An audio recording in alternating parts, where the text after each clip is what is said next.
In the year 1600, English privateer Solomon Kane leads his men in a raid against an Ottoman-defended fortress. He slaughters all the defenders mercilessly before blasting his way inside. He finds an injured soldier, demands the direction to the throne room, and then shoots the man dead without an ounce of remorse. He and his men soon enter the throne room, which is lined with strange mirrors. Though his men feel uneasy, he demands they follow him. Suddenly, demons begin to snatch the men like a Black Friday sale, pulling them screaming into the mirrors. One man tries to run, but Solomon shoots him in the back. "I am the only devil here." As the remaining men stand there shuddering, a door opens before them, but only Cain is allowed to pass. He hears his men being slaughtered on the other side, but focuses on the pile of gold before him, which he greedily clutches to eat that moment. The temperature in the room drops to freezing levels, and a figure made of darkness appears before him, forcing him to kneel. This is the Devil's Reaper, come to claim Cain's soul as per the deal he has with the devil. Cain denies making a deal, but the Reaper tells him that his life of murder and crime has already damned his soul to hell. The Reaper manifests a flaming sword, but Cain blocks the attack, refusing to hand over his soul. He evades the Reaper's strikes before launching himself out the window to escape his fate. 1 year later in England, Cain has renounced his life of violence and now lives in a monastery with markings carved into his skin for protection. Later, he speaks with the abbot, who reveals that Cain's presence has brought a dark shadow over the sanctuary and regretfully asks him to leave. Cain cannot understand, as he has renounced evil and donated all his wealth to the church in return for sanctuary. He pleads, but the abbot insists. As Cain leaves, the abbot explains that Cain must find his purpose himself, as not all paths to redemption lie in peace. Cain makes the long journey through the snowy wilderness, looking like Gandalf the Black before he became gray. A horse-drawn carriage passes and offers him a ride, warning him that the road ahead is dangerous, but Cain refuses and continues on foot. Later, while sitting by his fire, he is pounced upon by thieves who beat him and go through his belongings. They find his notes with symbols and assume he is a sorcerer, deciding to burn him alive. Cain resists but refuses to fight, telling them he has renounced violence. They mock him, calling him weak before knocking him unconscious in a dream. We see that Cain is the second son of a nobleman, forced by his father to join the church as a priest.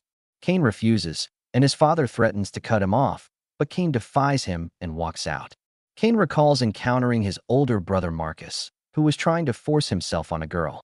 Cain drew a blade, but Marcus overpowered him, cut his face, and in the struggle, Cain accidentally pushed Marcus over a cliff. When Cain awakens, he is in the carriage that previously offered him a ride, tended to by the Puritan family, the Crowthorns. Father William, Mother Catherine, eldest son Edward, daughter Meredith, and younger son Samuel set up camp, and though injured, Cain offers to help as thanks. At the lake, Meredith and Samuel see the large cross carved into his back. At dinner, Cain modestly tells them about his past as a privateer.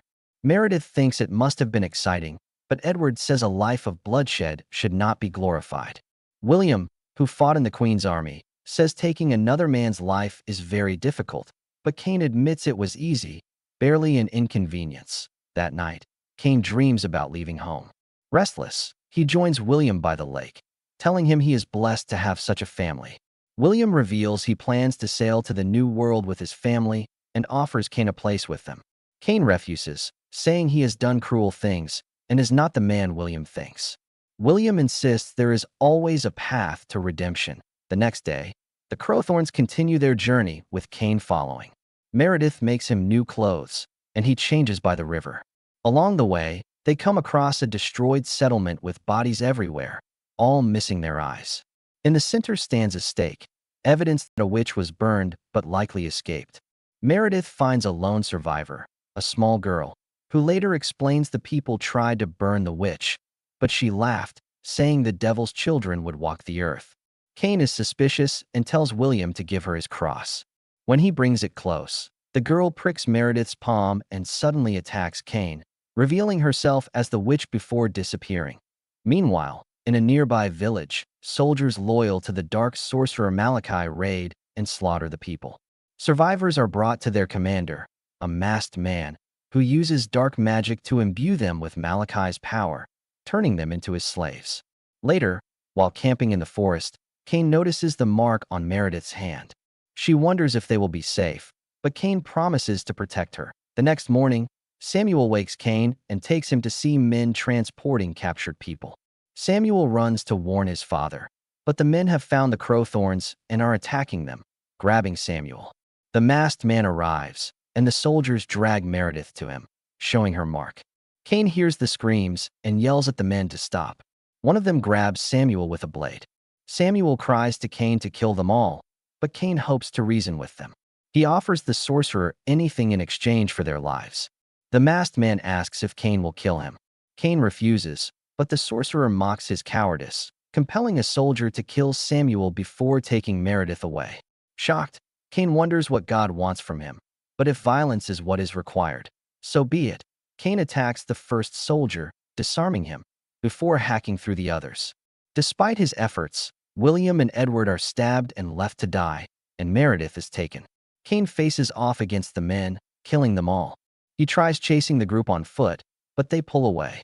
He returns to camp, where he finds Catherine holding William, who is near death. William makes Cain swear to get his daughter back, saying this will be his path to redemption, and Cain vows to do so as William dies. Cain discovers two of Malachi's men catching up, shooting them both from their horses.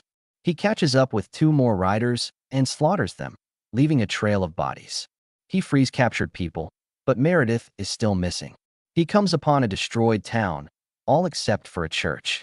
Out of options, Cain heads inside and prays to God for a sign to find Meredith.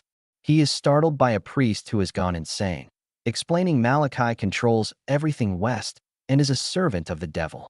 Cain bitterly says the angels are asleep. The priest reveals a horde of infected ghouls beneath the church and pushes Cain into the basement, claiming it is God's will. Cain quickly fights off the ghouls, escapes into a labyrinth, and narrowly exits into the open. The ghouls retreat from moonlight. The men who robbed Cain earlier appear, now corrupted, but Cain proves them wrong, cutting them down and leaving one alive. He drags the man to the ghouls for information, but the man claims Meredith is dead. Cain refuses to believe it. Continuing west, Cain finds a pub and drinks himself drunk. Two men observing him approach, recalling he once led them. Malachi's soldiers invade, crucifying villagers. Cain is dragged out and nailed to a cross. Meredith, seeing him, screams and catches his attention.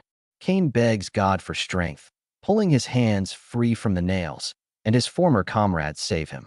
He wakes later fully healed, ready to pursue Meredith. Cain storms Axmouth Castle, his childhood home.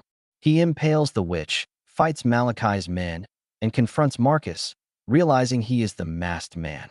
Cain decapitates Marcus. Malachi uses Meredith's blood to free a massive demon from a mirror. Cain evades the demon's attacks, demands Meredith's release, and shoots Malachi. A bright light from within Cain pulls the demon and Malachi into a portal, seemingly leaving Cain dead. Meredith rushes to him, calling his name. Cain awakens, realizing he has redeemed his soul. His men report all of Malachi's forces have fallen. Cain returns Meredith to her mother and buries his father and brother.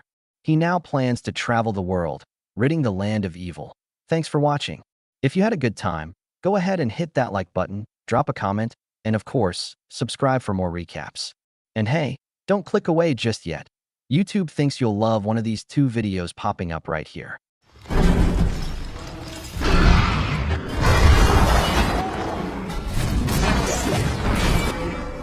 You can have my son.